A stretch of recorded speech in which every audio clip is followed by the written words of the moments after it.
Hello everyone, welcome again to this channel.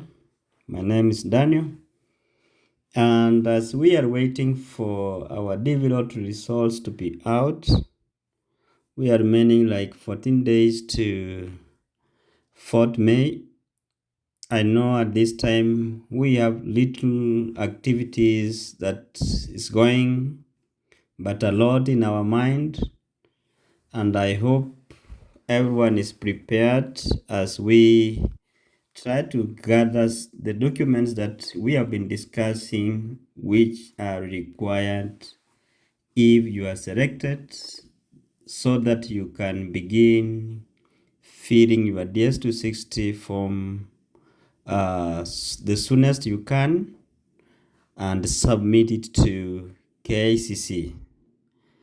As we keep on preparing, there are those ones who have been asking this question: whether someone can transfer his or a DVLOT win to someone else. So in this case, guys, it's not easy, or you cannot transfer your green card's win to someone else. This is because when you did apply for your DVLOT, you were asked to provide or fill in some specific personal information. That is your full name, starting with your last name, first name, and middle name. You provided when you were filling that form. You also provided your passport number. If you had a passport at that time, they requested you give the passport number. You were required to provide a photo of yourself, the most current one, and not more than 3 months old. And the photo was to be on a white background with your eyes and ears clearly seen. And once the photo was accepted and you have completed giving your year of birth, date of birth, month of birth, and you select either you are single or married and provide the information there, you were able to submit that form. So that form that you submitted during the DVLOT application, commonly known as entrant application form, it is still with KCC. The website that you submitted to went direct to Kentucky Consular Center, so they have your information as the principal applicant and your derivatives if you did apply as family. So there's no way out. After winning, you try to sell or transfer your green card win to someone to take your position. It's not easy. So the personal information in this case that you provided, it is still there. So when you get selected, your first notification letter will come out with all the information that you provided with.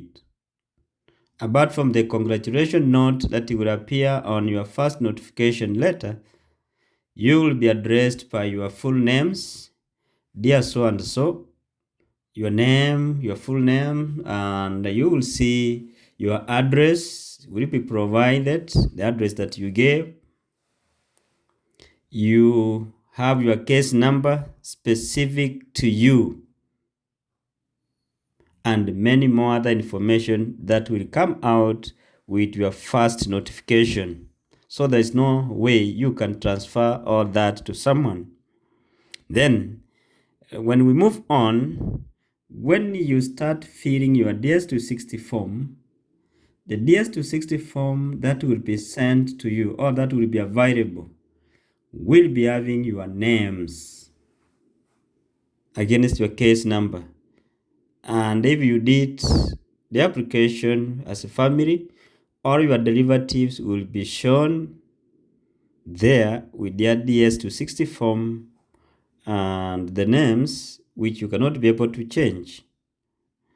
So in the DS260 form, it's only a few mistakes which you can correct there, but you cannot change all the names and insert someone else's names. It will not agree because the names are already printed in the DS260 form when you try to open it.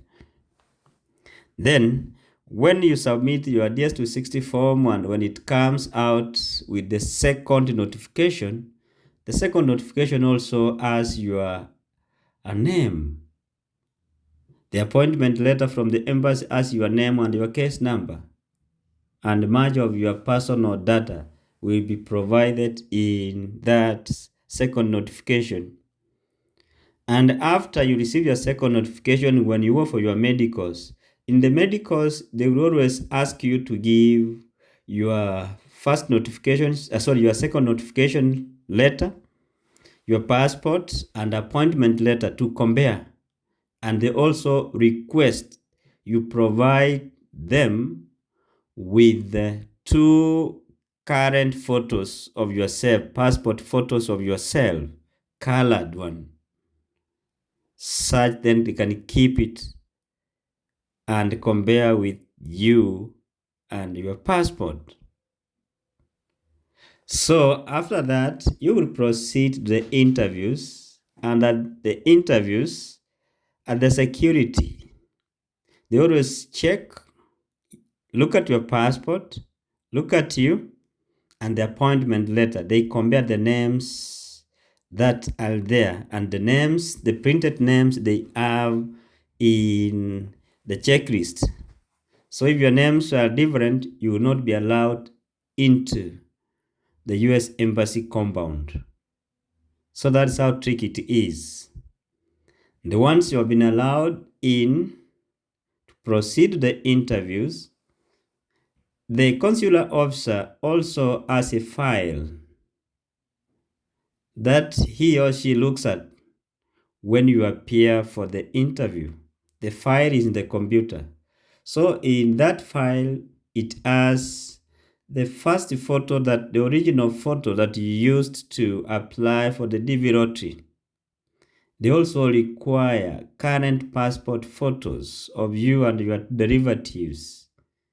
All those information is to compare and certify that you are the person who did the application, and if it was with family, the members you are presenting there, they are those ones who were in the original application, no impersonation in this case.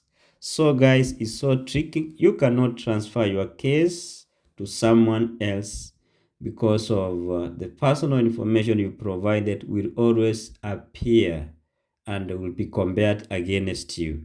Thank you guys for watching, and those ones watching us for the first time, please consider subscribing to our YouTube channel.